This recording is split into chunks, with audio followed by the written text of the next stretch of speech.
Alright, we're back.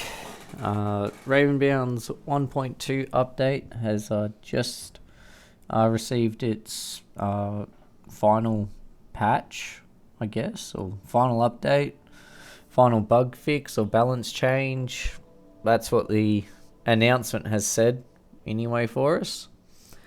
So, I guess I will talk you through this new world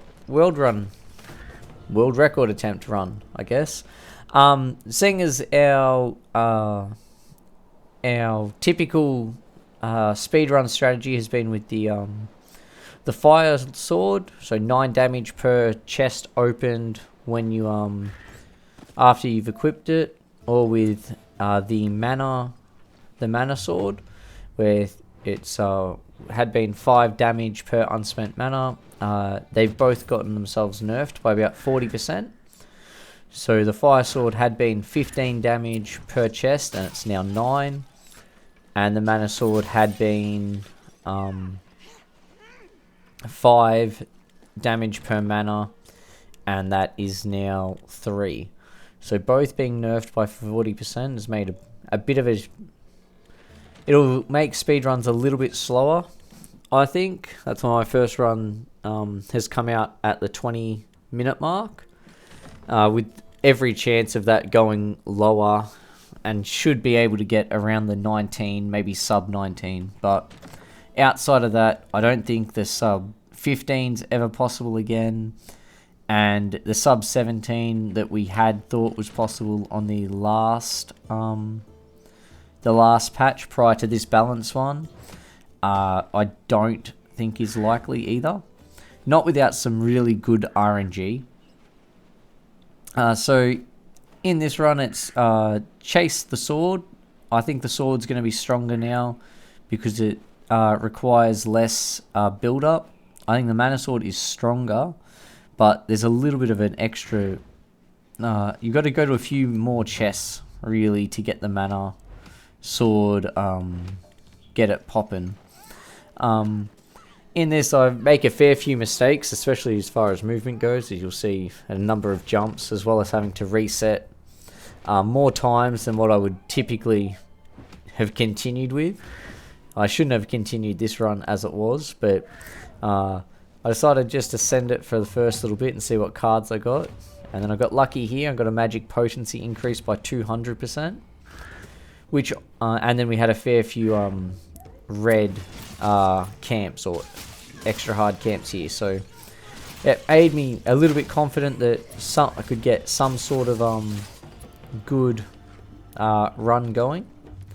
One thing you just saw then with the devastating attack, if you can have the mobs lined up when you're doing things like your devastating attack, it can be really, really useful when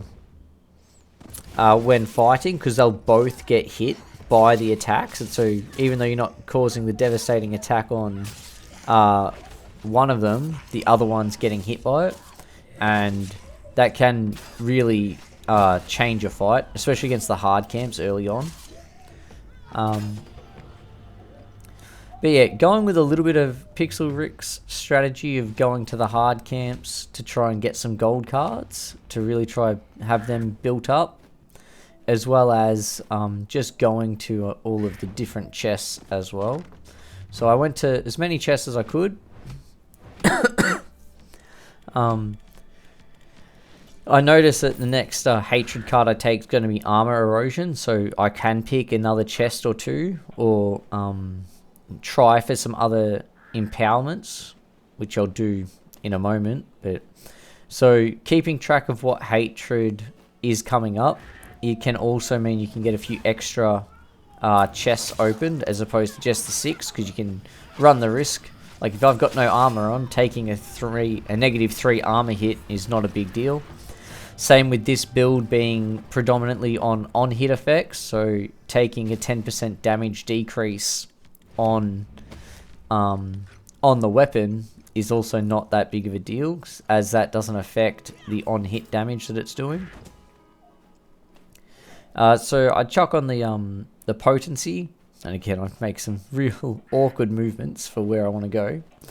Now the potency, I think, actually makes it go so it becomes 18 damage that it's multiplied by, not a flat doubling whatever I had previously been doing. I think it's just multiplies the base damage, which is similar to what it does with your health. So if you were to stack multiple things of bonus health, it doesn't necessarily mean that when you get some of the cards that increase your max health by a certain amount, it won't be stacked together. But yeah, in this, yeah. As for the card nerfs, both Pixel and I were at least, they didn't have to, but we were approached by one of the devs as far as what our thoughts were around the weapons and the potential nerfs that they were considering, which I thought was really cool, seeing as they don't owe us anything. Like we're the only two people typically speedrunning the game, but they don't actually have to do anything that we suggest. But on that note, they have it fixed. They have fixed. What have they fixed? They fixed the critical hit, and so now your on-hit effects can be criticals. So that's useful. So here, take the Speedy Gonzalez Raven to get myself out to the Witch. Now the Elder Witch, or Elder Storm Haxa, I think is what she's technically called, she is much weaker to the longsword attacks than she is sword and shield, because she can she gets staggered or loses her posture significantly faster than some of the other world bosses, making the fight much easier with the longsword at least. I do find that for things like the troll and the Haxa troll, the holder troll, sorry, to be better to fight with the sword and shield, because they have a bigger hitbox and you can sometimes hit them twice in the single swing, which is useful, or at least it feels like you're hitting it twice in a single swing.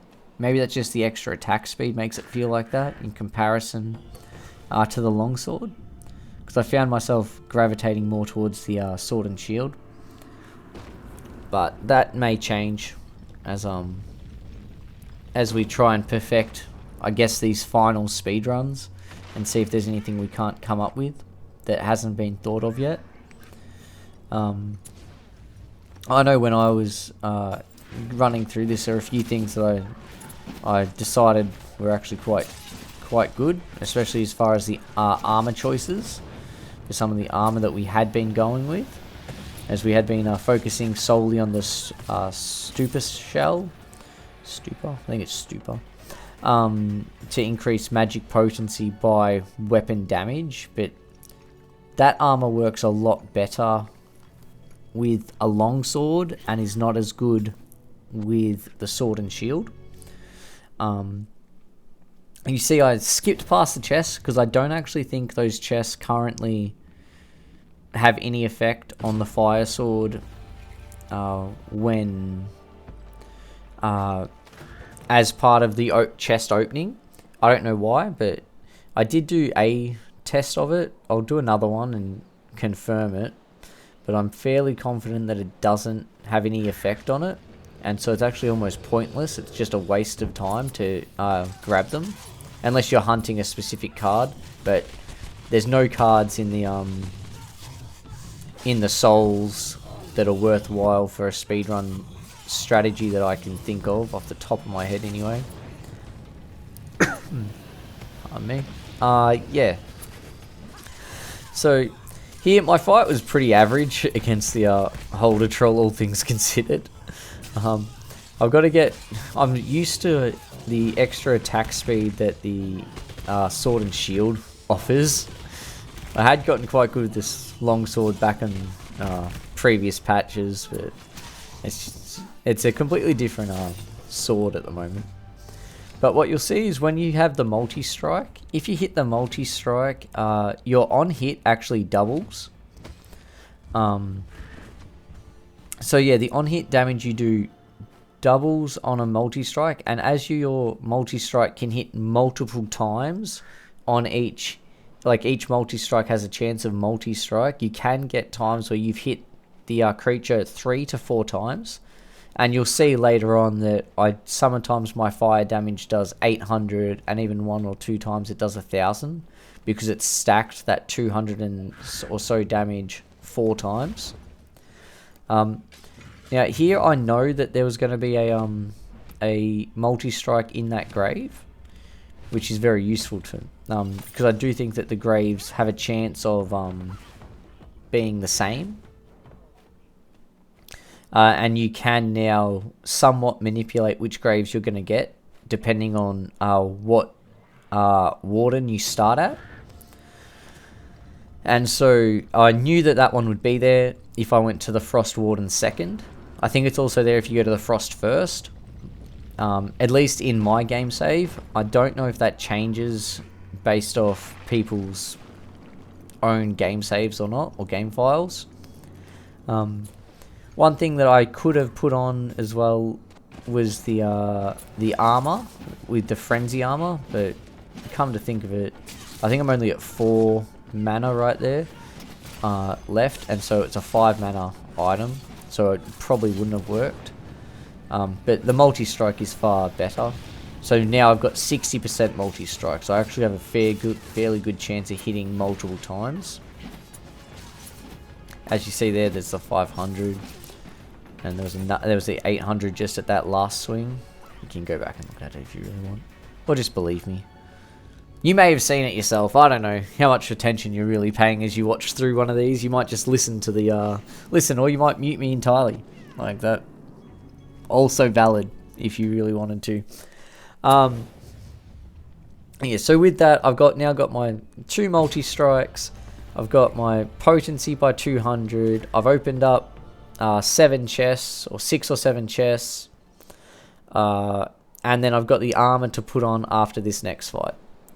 So I've got some really good RNG and still don't quite make the sub 20. The sub 20 is more due to some of my poor flight paths and resets being what they are.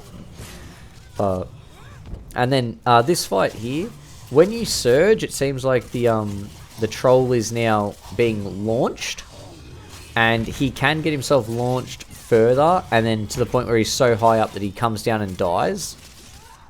In this situation, it's actually a bit of an annoyance, because you'll see right here, I'll surge, and then I can't actually get my R attack to hit, and it costs a little bit of time, but not the end of the world. But yes, there seems to be a few bugs that have come up since this patch as well. I know originally, just as the patch came, there was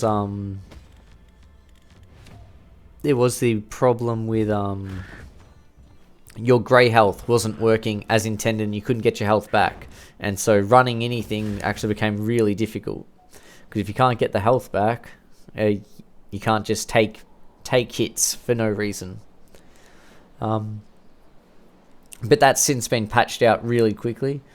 Another bug that seems to be in there is the mana sword working on the skeletons. It doesn't seem to work as intended. You end up with massive number spikes, which is another bug I need to send in.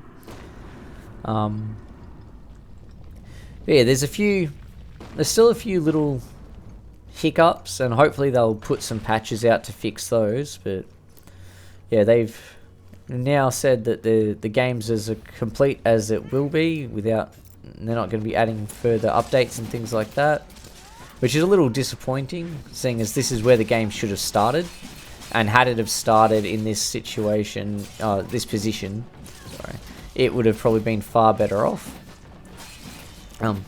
As you can see, there's really good critical hits thanks to that armor.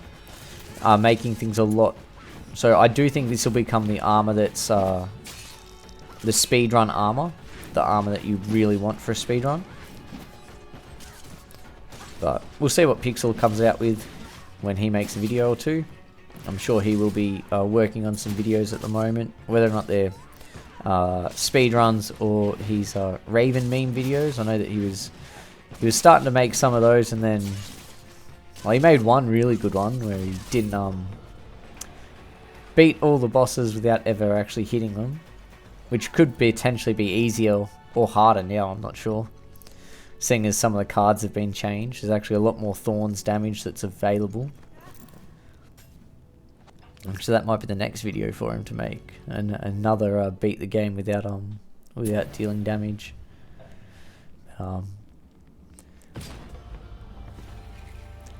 yeah, it does. The nerfs feel necessary, but not because it. Yeah, but they're not too harsh in the sense of you can still get a good run in under 20 minutes, and that's a relatively good time. Like if you're investing time, 20 minutes at a time to do a run, that's not too bad. That's acceptable. But again, the game just unfortunately lacks any reason to continue playing past beating the Betrayer. You beat the Betrayer once, great. Beat it on hard or on Nightmare. For what purpose? There isn't really any reason to.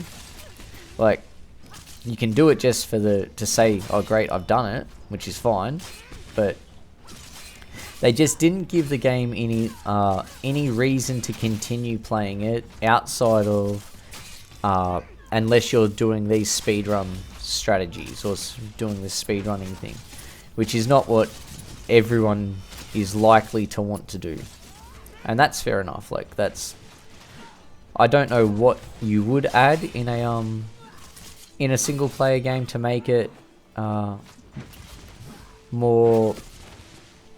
grindy, not more grindy, but to give it more purpose. Like maybe a proper leaderboard for lots of different things that could be looked at, but even that doesn't seem too great, because you could easily I'm sure someone would be able to cheat within the game, and being single player, it's not that big of a deal. Outside of if you want to cheat when you're playing a single player game, why are you playing games in the first place? Like, that's ridiculous. But there's no reason to. But no, as you can see, a fair few of those hits have been hitting that 1,000 mark. Or lots of them definitely hit the double hits as well. But yeah, at the end of this fight, I actually pick up a fair few good items that, if I got them earlier, potentially makes the run faster as well. So it is going to come down a lot to lots of RNG. So here I got another Forgotten Sheath as well as a 50% crit. And so I take the time at this point to go grab the relics, because there's no point. Like, in order to beat the Betrayer faster, it would make sense to have the relics. The relics unlocked anyway, because it's not too much time wasted. Less time if I could fly better than what I did.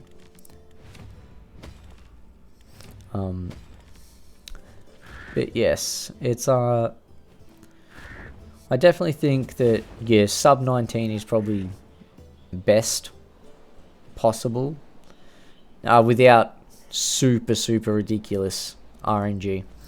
And then you take your Mark 10 Speedy Gonzalez Raven back to wherever you need to go. But yeah, I'm a little disappointed of how there's going to be no more updates, but I've been at least appreciated, I think, within the Discord part, and being part of the Conspiracy of Ravens as well, where I got to play some of the beta build before going out and get to give some good feedback, which was implemented, I think, or at least was taken on board to some degree, which it's got to make you feel good. Like, people don't have to listen to you. If they do, that's great. But nobody has to do anything. You know, again, just some longevity would be great, but whether that's progression of like just leveling up the different folk so that there was a reason to play them. But again, that's just adding pointless grinds, so maybe that's not longevity at all. And I just don't know what I'm talking about. Maybe that's why there isn't anything.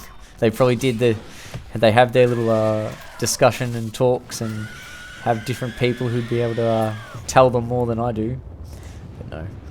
I think if they were to remarket the game and try and sell it now, they'd have a much better launch.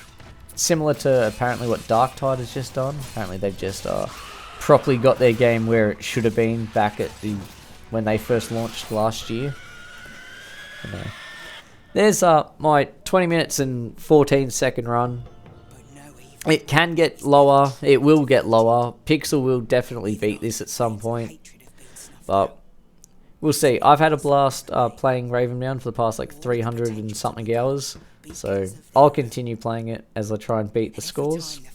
And yeah, till that next time, like, comment, subscribe, or don't.